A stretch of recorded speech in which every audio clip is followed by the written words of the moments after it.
अभी हो रहे हैं 9:42।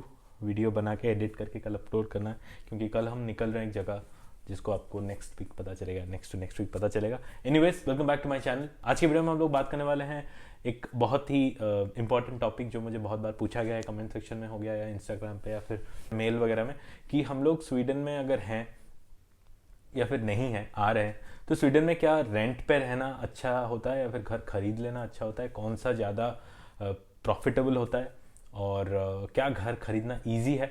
तो ये सब चीज़ों के बारे में थोड़ा बात करें। काफ़ी बार हम लोग ये प्रोसेस के थ्रू गए हैं, तो थोड़ा बहुत आइडिया है, तो आप लोगों के साथ शेयर करते हैं और कुछ टिप्स एंड ट्रिक्स, ट्रिक्स तो नहीं, टिप्स।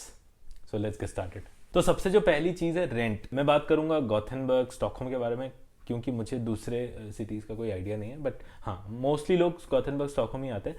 तो रेंट अभी आज के टाइम पे रेंट बढ़ गया है पहले के टाइम से, like because of this war and corona के चलते इन्फ्लेशन हुआ है और इकोनॉमी जो है डाउन हुई है, तो प्राइसेस बढ़ गए हैं, रेंट के प्राइसेस भी बढ़ गए। 12-13 हज़ार में जो घर आपको मिलता था पहले, आज के टाइम पे वो 14, 15.5, 16 तक भी हो सकता है rent. On the other hand जो घर के प्राइसेस है वो कम हो गए।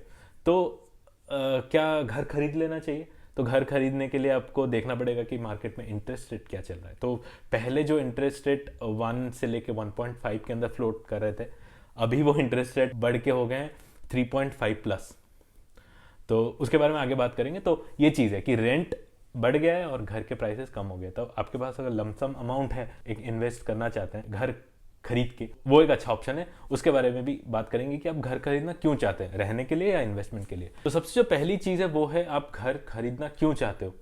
आप एक इन्वेस्टमेंट पर्पस में घर खरीदना चाहते हो, आप घर खरीद के उसको रेंट पे लगाना चाहते हो, या फिर आप घर खरीद के वहाँ रहना चाहते हो।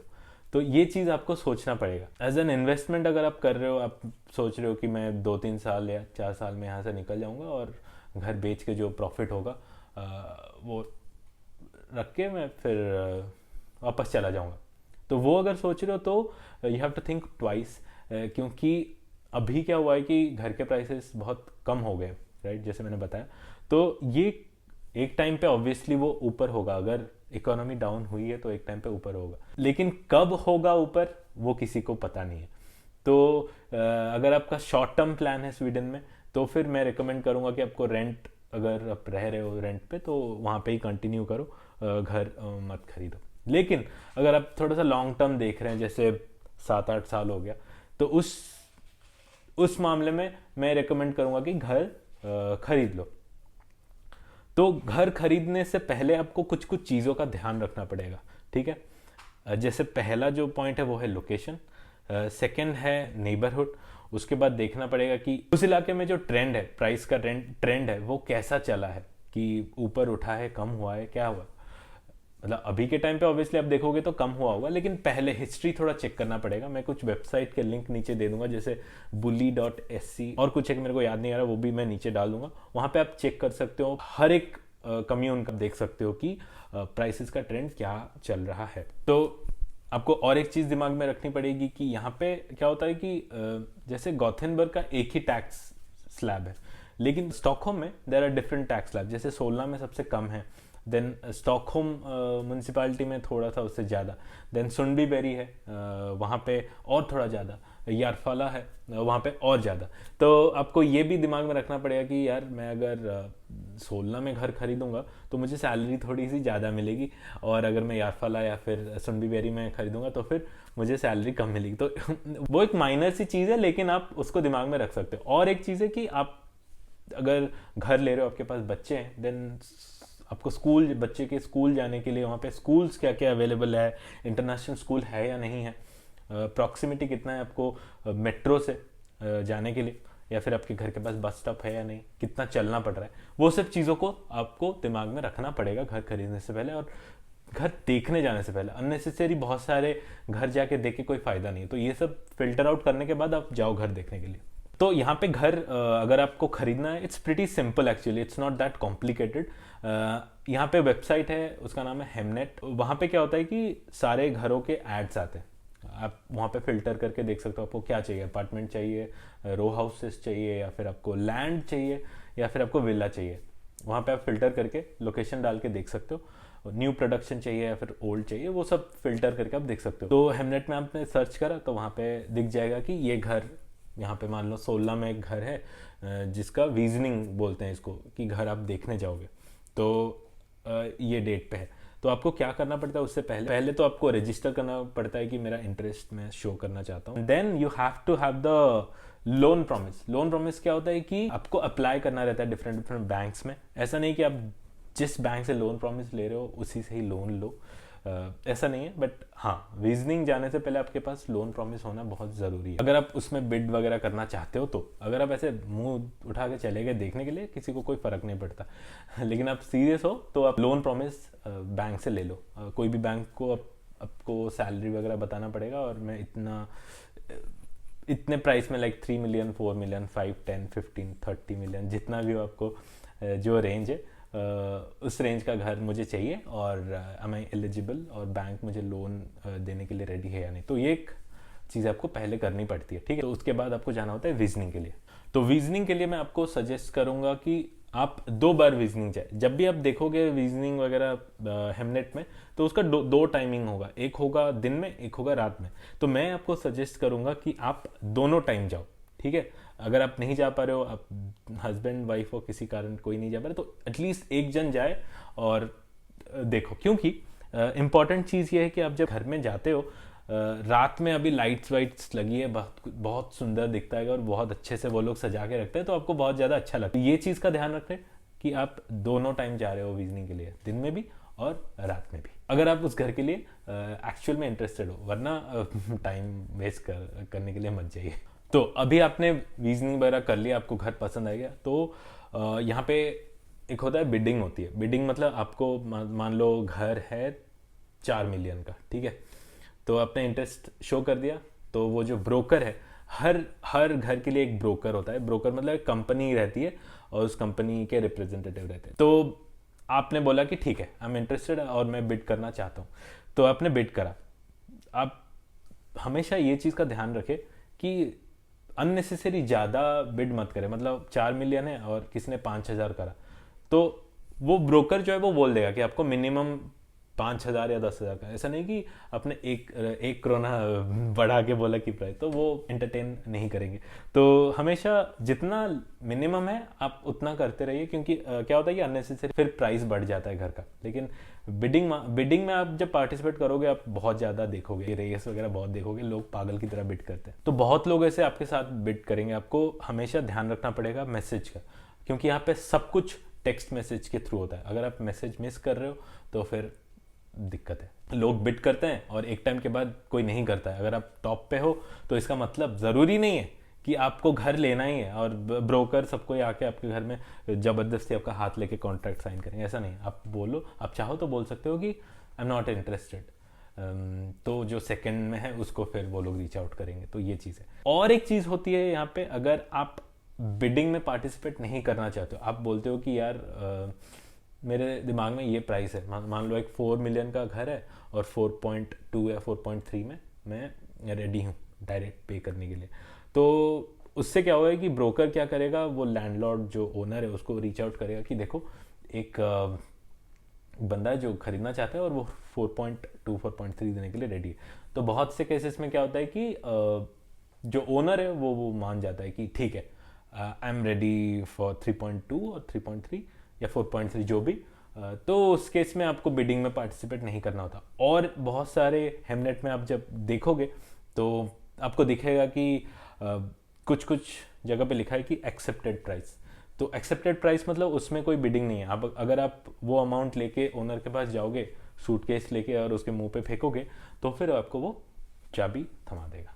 तो आपने बिडिंग में पार्टिसिपेट करा, या फिर प्राइवेट व्यूइंग करा, या फिर एक्सेप्टेड प्राइस रेडी होके आप ब्रोकर को बोले I am ready for this house. तो अभी क्या है, अभी 2-3 दिन में ब्रोकर आपको रीच आउट करेगा या करेगी कि आपका डिटेल्स हमें चाहिए, हमें कॉन्ट्रैक्ट तैयार करना है। तो कॉन्ट्रैक्ट तैयार करेंगे वो लोग, ठीक है। लेकिन अभी भी आपके पास टाइम है कि आप कॉन्ट्रैक्ट साइन ना करें उनके। तो वो लोग क्या करेंगे, आपको बुलाएंगे ऑफिस में। मतलब जो ओनर है वो आएगा ऑब्वियसली, और जो बायर है वो भी जाएगा। तो दोनों आमने सामने बैठेंगे और कुछ कुछ डॉक्यूमेंट्स होंगे, आपको साइन करने होंगे। अगर आप साइन नहीं करोगे, बोलोगे कि ऐसे ऐसे जाओगे, गोलमाल है भाई, सब गोलमाल, ये अगर आपके दिमाग में होता है तो पेन वहाँ पे फेंक के भाग के निकल जाओ वहाँ से। बट कॉन्ट्रैक्ट वन साइन हो गया तब आप कुछ नहीं कर सकते, ठीक है। तो अभी आप साइन कर दिए, तो पहला जो चीज़ है वो क्या करना होता है आपको, घर का जो है मिनिमम कितना परसेंटेज आपको कैश देना होता है, मतलब ट्रांसफ़र करना होता है जो ओनर है उसके अकाउंट में 15%। आप अगर उतना करोगे तो आपके लिए अच्छा है। पहले तो देना होता है 10%। मान लो आपका घर है 4 मिलियन का, तो आपको 400K लाइक 4 लाख क्रोना आपको पहले देना होगा। जब आप मूव इन करोगे, मान लो आपने टाइम दिया कि 3 महीने 2 महीने में मूव इन करना चाहता हूँ, तो आपको 3 महीने के बाद फिर से और एक कॉन्ट्रैक्ट वगैरह साइन वाइन करेंगे, और वहाँ पे आपको फिर उससे पहले मतलब नेक्स्ट वाला जो मीटिंग होगा आपका जो ब्रोकर और ओनर के साथ, उससे पहले आपको 5% फिर से ट्रांसफ़र करने होते हैं, ठीक है। तो 15% मैंने बोला आप पे कर सकते हो, ज़रूरी नहीं है। आप चाहो तो सब कुछ आप बैंक से लोन ले सकते हो। मान लो आप 15% जो है वो भी बैंक से लोन आपने ले लिया, तो उसका जो इंटरेस्ट रेट है वो थोड़ा ज़्यादा रहता है, मतलब काफ़ी ज़्यादा रहता है। जो हाउस लोन मॉर्टगेज रहता है, जो परसेंटेज रहता है बैंक्स का, काफ़ी ज़्यादा रहता है। तो आप 15% दे सकते हो, या फिर आप 30% भी दे सकते हो, या फिर 50% और उससे ज़्यादा भी पे कर सकते हो। तो उससे क्या होता है कि अमोर्टाइजेशन जो होता है, जो प्रिंसिपल आपको इंटरेस्ट के साथ देना होता है, तो वो थोड़ा सा कम होते होते जाता है। बट मेरे हिसाब से 15% देना ही एक वाइज डिसीजन रहेगा। बाकी पैसे अगर आपके पास है तो दूसरी जगह आप इन्वेस्ट कर सकते हो। तो एनीवे वो चीज़ है। लेकिन आप चाहो तो without any thing you can buy an apartment और हाउस, बट बैंक से लोन मिलना ज़रूरी है। लेकिन आप अगर लोगे तो आपको काफ़ी ज़्यादा पे करना पड़ेगा। तो मेरे हिसाब से अगर आप 15% जुगाड़ लेते हो, उसके बाद आप ट्राई कर सकते हो। अब बात करते हैं rent versus buying an apartment और हाउस। तो उसमें क्या होता है कि अगर आप रेंट दे रहे हो, आप सब कुछ बेसिकली अपने ओनर को दे रहे हो, आप उससे आपका कुछ फ़ायदा नहीं हो रहा, आप रह रहे हो, बस नॉर्मल चीज़ है। तो घर जब खरीदते हो, घर का 3 पार्ट रहता है। एक रहता है आपका एसोसिएशन, अपार्टमेंट के केस में बात कर रहा हूँ, विला वगैरह में नहीं रहता। एनीवे अपार्टमेंट में एसोसिएशन रहता है। जैसे आप मान लो स्टोरेज वगैरह नीचे है, या फिर बाहर लाइट जल रही है, या फिर गार्डन कैसा है, पीछे बच्चों के लिए झूला लगा है कि नहीं, ये सब चीज़ें एसोसिएशन देखती है। इंडिया में भी होता ही है। तो वो एक होता है, और एक रहता है आपका अमोर्टाइजेशन, जो मैंने बताया कि प्रिंसिपल अमाउंट, और थर्ड पार्ट होता है इंटरेस्ट। तो ठीक है, 2021 मई तक इंटरेस्ट रेट जो था, जिन्होंने घर खरीदा है या फिर हमको पता है, तो उन लोगों का interest rate max to max 1.5। अगर उस टाइम पे कोई 5 साल के लिए या फिर 10 साल के लिए बाइंड कर देता है, मतलब बांध देता है कि हमें भाई कुछ टेंशन नहीं लेना है मार्केट का, क्या हो रहा है क्या नहीं, हम लोग बाइंड कर देंगे 5 साल के लिए या 10 साल के लिए। हाँ, ये एक इम्पॉर्टेंट चीज़ है। इंटरेस्ट रेट कैसा रहता है कि एक रहता है 3 मंथ्स का, जो फ्लेक्सिबल रहता है कि आपने घर खरीदा और लोन ले लिया, तो 3 मंथ्स वाला हमेशा कम रहता है। और उसके बाद रहता है 1 ईयर वाला, आप फिक्स कर सकते हो, 2 ईयर्स के लिए फिक्स कर सकते हो, देन 3, देन 4, 5 एंड 10 ऐसे रहता है। वो चीज़ आपके ऊपर डिपेंड करता है कि आप कैसे करना चाहते हो। मान लो अभी मार्केट बहुत ज़्यादा ऊपर नीचे हो रहा है, हमें टेंशन लेना नहीं है, भले ही हम थोड़ा सा ज़्यादा पे कर ले लेकिन फिक्स कर लेते हैं। या फिर आप सोचोगे कि नहीं, 3 महीने वाला हमेशा कम रह रहा है, तो 3 महीने में ही हम लोग वेट करते रहेंगे। पहला 3 महीना चला गया, आप उतना पे करें, उसके बाद फिर से 3 महीने का जो इंटरेस्ट है उसके हिसाब से पे करोगे। तो समझ गए हो ना, वो तो सिंपल सी चीज़ है। तो ये आपके ऊपर डिपेंड करता है कम्प्लीटली कि आप कैसे अपना इंटरेस्ट देना चाहते हो। 3 पार्ट जैसे मैंने बताया, जो अमोर्टाइजेशन है, that is basically you are paying for this house, and when you sell this house you will get back the money, अगर आपका कुछ प्रॉफिट होता है या फिर नहीं होता है, लेकिन वो आप इस अपार्टमेंट के लिए पे कर रहे हो। जो इंटरेस्ट आप पे कर रहे हो, मान लो आपने 6,000 का इंटरेस्ट पे करा, ठीक है,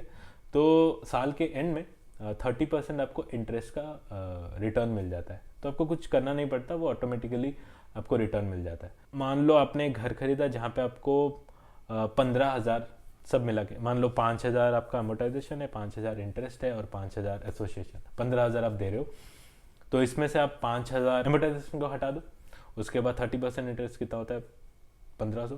तो आप पे कर रहे हो बेसिकली 8,500।